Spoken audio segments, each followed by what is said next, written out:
మిగిలిన శిష్యులతో దిదుమానబడిన తోమ లేకపోయిను అని రాయబడింది. యోహాను సువార్త 20వ అధ్యాయము 24వ వచనంలో యేసు ప్రభు శిష్యులంతా కూడా ఆనాటి యూదులకు పరిస్థితులకు భయపడి గదిలోనికి వెళ్ళి తలుపులు మోసుకొని ఉన్నారు. నేడు మనం గత కొన్ని రోజులుగా చేస్తున్నటువంటి ఈ పని, దీన్నే నేటి పరిస్థితులకు మనం అన్వయించుకుంటే క్వారంటైన్లోకి వెళ్ళండి అంటే ప్రత్యేకంగా ఎవరి గృహాల్లో వారే గడపండి అని చెప్పబడుతున్నటువంటి మాట యేసు ప్రభు పునరుత్థానం తర్వాత శిష్యులు కూడా ఇదే స్థితిలో ఉన్నారు అనడానికి ఈ మాట మనం అర్థం చేసుకోవచ్చు. మరి ఏ కారణం చేత లేడో తెలియదు, కానీ 9 మంది శిష్యులు ఆ గదిలోకి వెళ్ళి తలుపు వేసుకున్నారు, కానీ వారితో లేడట. అంటే దీన్ని ఇక్కడ మనం సహవాసం అనుకుంటే సహవాసంలో లేడు తోమ. దేవుని పేరట ఒక చోట వారు ఒక గదిలో ఉంటే దేవుడు ఆ స్థలానికి వస్తే, ఎందుకంటే మనకు తెలుసు ఎక్కడ 2-3 కూడి ఆయన నామం పేరట ఏకీపిస్తారో వారి మధ్యలో ఆయన వస్తారు. అదే పునరుత్థాన అనుభవం తర్వాత యేసు ప్రభు శిష్యుల మధ్యకు వచ్చాడు, కానీ అక్కడ ఎవరు లేరంటే తోమ లేడు. మరి అత్యవసర పరిస్థితి వచ్చిందో, వ్యక్తిగత పరిస్థితి, కారణాలు మనకు రాయబడలేదు, కానీ వారితో లేకపోయాము. ఆ గదిలో లేనందున మిస్ అయ్యాడనుకున్నాడు. మిస్ అయినందుకు కొన్ని కోల్పోయాడు. వేటిని లాస్ అయ్యాడో మనం చూస్తే యోహాను సువార్త 19వ అధ్యాయం 20వ అధ్యాయం 19వ వచనంలో యేసు ప్రభు వారి దగ్గరికి వచ్చి మొట్టమొదటిగా చెప్పినటువంటి మాట ఏంటంటే, మీకు సమాధానము కలుగును గాక. ఎవరైతే ఆ గదిలో ఉన్నారో వారికి యేసు ప్రభు అందిస్తున్నటువంటి గొప్ప కార్యాన్ని మనం చదవగలిగితే, యేసు ప్రభు వచ్చిన వెంటనే వారందరికీ కూడా సమాధానాన్ని ప్రకటించాడు. ఆ గుంపులో ఆ స్థలంలో లేనందున తోమ దేన్ని కోల్పోయాడంటే దేవుడు ఇచ్చినటువంటి సమాధానాన్ని కోల్పోయాడు. రెండవది 20వ వచనాన్ని చదువుదాం. ఆయన అలాగూ చెప్పి వారికి తన చేతులను ప్రక్కన చూపగా శిష్యులు ప్రభువును చూసి సంతోషించిరి. రెండవది, యేసు ప్రభు పునరుత్థానుడై తిరిగి లేచాడు కనుక తన శరీరాన్ని, దేహాన్ని, ఆయన చేతులకు, కాళ్ళకు, ప్రకటనలో ఉన్నటువంటి గాయాలను శిష్యులకు చూపించాడంట. పునరుత్థాన దేహాలను వారికి చూపిస్తూ ఉంటే ఆ చూసేటువంటి ధన్యతను కోల్పోయాడు తోమ. రెండవది, చూడలేని వాడిగా ఉన్నాడు. ఎందుకంటే ఆ దృశ్యాన్ని అక్కడ ఉన్న వారంతా చూశారు, అక్కడ లేనందువల్ల తోమ చూడలేకపోయాడు. అక్కడే ప్రభువును చూడటం ద్వారా వారికి ఏం కలిగిందంటే సంతోషం కలిగింది. మూడవది, ఒకటేమో సమాధానం కోల్పోయాడు, రెండవదేమో కళ్ళారా యేసు ప్రభువును ఆయన పునరుత్థాన దృశ్యాన్ని చూడలేకపోయాడు, మూడవదేమో సంతోషాన్ని పొందలేకపోయాడు. వారందరూ సంతోషించారు. అలాగే 21వ వచనంలో యేసు ప్రభు వారికి మరొకసారి సమాధానాన్ని ప్రకటించి వారికి పరిచర్య కొరకైనటువంటి ఆహ్వానాన్ని తెలియజేస్తున్నాడు. మీరందరూ కూడా వెళ్ళండి, నేను మిమ్మల్ని పంపుతూ ఉన్నాను. సువార్త ప్రకటన కొరకై, పరిచర్య కొరకై శిష్యులను పంపేటువంటి ఆహ్వానం కోల్పోయాడు ఆ గుంపులో లేనందువల్ల. నాలుగవది మనం చూడగలుగుతూ ఉన్నప్పుడు పరిశుద్ధాత్మ పొందినటువంటి శిష్యులు ఇక్కడ మనకు కనబడుతూ ఉన్నారు. 22వ వచనంలో ఆయన ఈ మాట చెప్పి వారి మీద ఊది పరిశుద్ధాత్మను పొందమన్నాడు. ఆ గదిలో ఉన్నవారంతా ప్రభువు ద్వారా పరిశుద్ధాత్మను పొందారు. ఆ గుంపులో లేనందువల్ల తోమా ఏం కోల్పోయాడు అంటే కనుక సమాధానాన్ని కోల్పోయాడు, కన్నులారా చూసే అవకాశాన్ని పోగొట్టుకున్నాడు, సంతోషము పోగొట్టుకున్నాడు, ప్రభు ఇచ్చినటువంటి పరిచర్య ఆహ్వానాన్ని పోగొట్టుకున్నాడు, అలాగే పరిశుద్ధాత్మను పొందుకు అవకాశము కోల్పోయాడు. ఆ తర్వాత 23వ వచనంలో శిష్యులకు అధికారాన్ని ఇస్తూ ఉన్నాడు. మీరు వెళ్ళండి, పాపాలను క్షమించండి, వారి పాపాలు క్షమించబడతాయి, లేదా వారి పాపాలు నిలిచి ఉండేలాగా చేయండి, అవి నిలబడతాయి అనేటువంటి ఒక అధికారాన్ని ఇస్తూ ఉన్నాడు. అధికారం కూడా ఆ గుంపులో లేనందువల్ల, ఆ సహవాసంలో, ఆ గృహంలో లేనందువల్ల తోమ కోల్పోయినట్లుగా మనం చూస్తూ ఉన్నాం. అంత మాత్రమే కాక యేసు ప్రభు ఈ మాటలన్నీ చెప్పడం వినలేక పోతూ ఉన్నాడు. యేసు ప్రభు చెబుతున్నటువంటి ఈ మాటలను అతడు వినలేకపోయాడు, ఎందుకంటే అక్కడ లేడు కనుక. 19వ వచనంలో ఈ మాట మనం చూస్తుంటాం. యేసు ప్రభు వచ్చి వారి మధ్యన నిలిచి మీకు సమాధానం కలుగునుగా వారితో చెప్పాడు. యేసు ప్రభు మాటలు వినలేని వాడుగా ఉన్నాడు అక్కడ లేనందువల్ల. అంత మాత్రమే కాక మరొక విషయం ఈ తోమాలో మనకు కనబడుతుంది.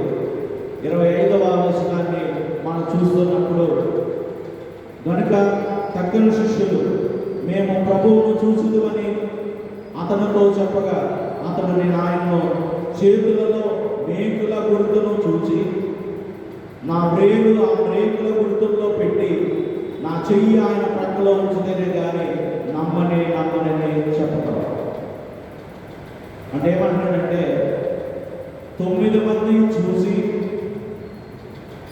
ఒక దృఢ నిశ్చయానికి వచ్చి ఆ తర్వాత వారి మధ్యకు వచ్చినటువంటి తోమాతో ఈ మాట చెప్తున్నారు, మేము యేసు ప్రభువును చూచాము, ఆయన మాటలు అని చెప్తుంటే ఈ 9 మంది చెప్పే మాటను ఏం చేయలేకపోతున్నాడంటే విశ్వసించలేకపోయాడు. తన మనసునే నమ్ముకుంటున్నాడు, తన ఆలోచనలు నేను యేసు ప్రభువును చూస్తేనే కానీ అక్కడితో ఆగలేదు. ఇంకొక మాట అంటున్నాడు, నేను స్వయంగా నా చేతులతో తాకితేనే కానీ. దీని వెనక యేసు ప్రభువుకు ఆయాసాన్ని కలిగిస్తూ ఉన్నాడు, యేసు ప్రభువుకు ఇబ్బందిని కష్టాన్ని కలగజేస్తున్నాడు. ఎందుకంటే ఆయన గాయాల్లో నా చేతులు పెట్టి చూస్తానని చెప్పడం, అనగా గాయాలను మరలా లేపటం అని మనం అర్థం చేసుకుంటాం. ఎప్పుడైతే శిష్యుల మధ్య నుంచి ప్రక్కకు వెళ్ళాడో ఒక్కసారిగా ఎన్ని సంఘటనల్లో అతడు పాలుభాగస్తుడు కాలేదో మనం చూస్తూ ఉన్నాం. ఈ రోజున మన జీవితాల్లో కూడా దేవుని సహవాసాన్ని కోల్పోతే, దేవుని సన్నిధిని మన దూరం అవుతే, తోమాకు ఎలాంటి పరిస్థితులు ఎదురయ్యో మనకు కూడా అదే పరిస్థితులు. నేడు కూడా మనం కారణాల దృష్ట్యా ఒకవేళ వ్యక్తిగతంగా మనకు దేవుని సన్నిధికి వెళ్ళాలని ఉన్నా ఇప్పుడున్నటువంటి పరిస్థితులు ఎక్కడికి రావడానికి లేదంటే దేవుని మందిరానికి రావడానికి లేదు. ఒకవేళ మనం కూడా ఈ విధమైనటువంటి అనుభవాలను అవకాశాలను పోగొట్టుకుంటున్నామేమో. అయితే దేవుడు మన గృహాల్లో, కుటుంబంలో హృదయపు ఆలయ తలుపులు తెరచి దేవుణ్ణి ఆరాధించాలని ఒకవేళ ఈ పరిస్థితి కలగజేశాడేమో. కనుక మనం గుర్తించి ఆయన మన హృదయంలోనికి రావడానికి ఇష్టపడుతుంటే తలుపులు తెరిచి ఆహ్వానిద్దాం. అంతేగాని తోమలాగా 9 మంది చెప్తూ ఉన్నా వినకుండా నేను ఆయన గాయాలను చూస్తాను అని చెప్తాను. ఇలాంటి వారే ఒకసారి వెలిగింపబడి తప్పిపోయి యేసు ప్రభువును మరలా మరలా సిలువ వేస్తున్నారని పౌలు తెలియజేస్తున్నాడు. ఎబ్రీ పత్రిక 6వ అధ్యాయము 6వ వచనంలో. ఒకవేళ ఇలాంటి వారుగా మనం ఉన్నామేమో ఆలోచన చేసుకుందాం. మిగిలిన శిష్యులంతా యేసు ప్రభువు కొరకు కనిపెట్టారు. ఒక గదిలో ఉన్నారు. ఆ గదిలో నుంచి ప్రక్కకు వెళ్ళినటువంటి ఆ సహవాసంలో లేనటువంటి తోమ దేవుణ్ణి విశ్వసించలేకపోయాడు. తన సహసర శిష్యులు చెప్తున్నటువంటి మాటలను నమ్మలేకపోయాడు. యేసు పునరుత్థాన దర్శనాన్ని తోమ విశ్వసించడం లేదు, నమ్మటం లేదు. అందుకనే తోమకు క్రైస్తవ సమాజం ఒక పేరు పెట్టింది. అదేంటంటే అవిశ్వాసి తోమ, లేదా సందేహంతో కలిగినటువంటి తోమ, అనుమానపు తోమ, ఇలా రకరకాల పేర్లు తోమకు ఉన్నాయి. డౌటింగ్ థామస్ అంటారు. అన్ని డౌట్లే. ఈరోజు కూడా క్రైస్తవ విశ్వాసంలో చాలా మంది తోమాలు ఉన్నారేమో.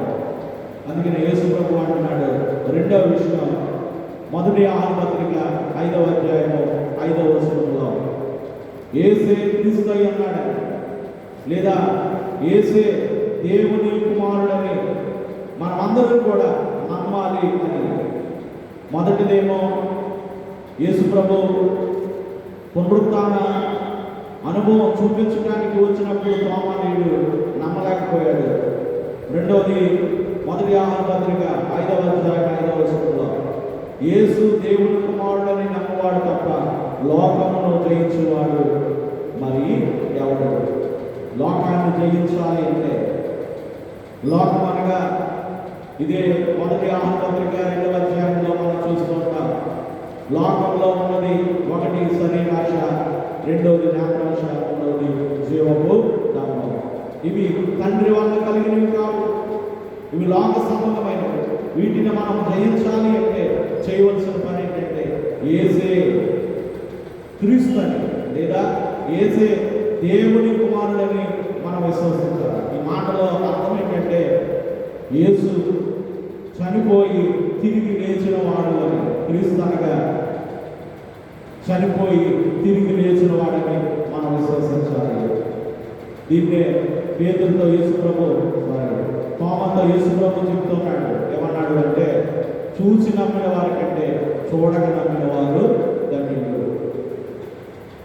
తోమ నమ్మనందున, వారితో లేనందున సమాధానం పోగొట్టుకున్నాడు, సంతోషం పోగొట్టుకున్నాడు, పరిసరి ఆహ్వానాన్ని పోగొట్టుకున్నాడు, పరిశుద్ధాత్మను ఆ సమయంలో పొందలేకపోయాడు, దేవుడు ఇచ్చినటువంటి అధికారాన్ని పోగొట్టుకున్నాడు, సంతోషించలేకపోయాడు, చూడలేకపోయాడు. ఇలాంటివన్నీ నమ్మనందున ఉన్నాయి. మరి నమ్మితే కనుక ధన్యులమవుతారు. నమ్మితే కనుక లోకాన్ని జయించగలుగుతారు. కనుక మనం ధన్యులం అవ్వాలి అంటే, లోకాన్ని జయించాలి అంటే, అక్కడే యోహాను సువార్త 20వ అధ్యాయము 31వ వచనంలో చెబుతున్నాడు, ఎవరైతే నమ్ముతారో.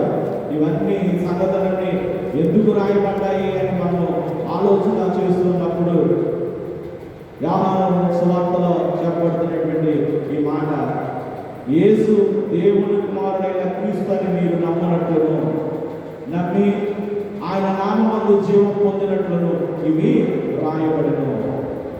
మనం జీవము పొందినట్లు, జీవము అనగా నిత్య జీవము. ఎవరైతే యేసు ప్రభువును నమ్ముతారో, ఇదే యోహాను సువార్త 3వ అధ్యాయము 16వ వచనంలోను 36వ వచనంలో కూడా యేసుక్రీస్తే దేవుని కుమారుడని విశ్వసిస్తే, నమ్మితే నిత్య జీవము. కాబట్టి నమ్మితే నిత్య జీవం. కనుక యేసు ప్రభువును మనం నమ్ముదాం, తద్వారా నిత్య జీవాన్ని పొందుకుందాం. నమ్ముట ద్వారా లోకమును జయించేటువంటి స్థితి దేవుడు మనకు కలగజేస్తాడు. సామెతల గ్రంథంలో దేవుడిని నమ్మటం వల్ల ఏం కలుగుతుందో 28వ అధ్యాయము 25వ వచనంలో చెప్పబడుతున్నటువంటి మాట, యెహోవా యందు నమ్మిక ఉంచువాడు వర్ధిల్లును. ఎవరైతే దేవుని యందు నమ్మిక ఉంచుతారో వర్ధిల్లుతారు. వర్ధిల్లే అనుభవం నీకు కావాలంటే ఆయన నమ్మాలి. ఇంకా ఒకవేళ నమ్మట్లేదేమో, దేవుని యందు మనం నమ్మిక ఉంచలేదేమో, తోమలాగా అనుమానం అవిశ్వాసం ఇంకా చూపుతూ ఉన్నామేమో, వర్ధిల్లలేకపోతున్నాం. అక్కడే 29వ అధ్యాయం సామెతల గ్రంథం 25వ వచనం చదువుతున్నప్పుడు, యెహోవా యందు నమ్మిక ఉంచువాడు సురక్షితంగా ఉండును. ఎవరైతే నమ్ముతారో నమ్ముట వలన సురక్షితంగా ఉంటారు, వర్ధిల్లుతారు. అలాగే కీర్తన గ్రంథం 32వ సంకీర్తన 10వ వచనంలో దేవుడిని నమ్ముట వలన కలిగేటువంటి మరొక పరిస్థితి రాయబడుతుంది. యెహోవా యందు నమ్మిక ఉంచువాని అని కృప ఆవరించును. దేవుడిని నమ్మితే నీ చుట్టూ కృప ఆవరిస్తుంది. ఇంకా మన యేసు ప్రభు చెబుతున్నాడు ఎన్నో మాటలు, నమ్ముట నీ వల్లైతే నమ్మువానికి సమస్తము కూడా సాధ్యమే. మార్క్స్ వార్త 9వ అధ్యాయంలో 23వ వచనంలో ఉంటుంది, నమ్ముట నీ వల్లైతే, నువ్వు నమ్మగలిగితే అన్నీ కూడా సాధ్యమే నీకు. అలాగే యేసు ప్రభు దగ్గరికి వచ్చిన చాలా మంది రోగులను అని ఏమన్నాడంటే, నీ విశ్వాసమే నిన్ను స్వస్థపరచదు. అంటే నమ్మిక ద్వారా, నమ్మకం ద్వారా స్వస్థత. అలాగే మనందరికీ తెలుసు మార్క్స్ వార్త 16వ అధ్యాయంలో నమ్మి బాప్తిస్మం పొందినవాడు రక్షింపబడతాడు. అంటే నమ్మకం ద్వారా రక్షణ ఉంది. రెండు విషయాలు మనం ఆలోచన చేస్తాం. ఒకటి, పునరుత్థానుడైన యేసును నమ్మనందున తోమా కోల్పోయినది. అలాగే యేసును నమ్మితే కలిగేటువంటి పరిస్థితులు, నమ్మితే నమ్మకపోతే ఏం జరుగుతున్నాయో పరిశుద్ధ గ్రంథాన్ని ఇంకా చదివి నమ్మకం ద్వారా, నమ్మటం ద్వారా రక్షణ, నమ్మటం ద్వారా స్వస్థత, వర్ధిల్లటం, సురక్షితంగా ఉండటం, ఇవన్నీ మనం పొందుకుందాం. అటు కృప దేవుడు మనకి అనుగ్రహించిన కాక. సమస్త జ్ఞానం ఇచ్చిన దేవుని సమాధానం యేసుక్రీస్తు వల్ల మీ తలములు హృదయాలకు కావాలని కాక. దేవా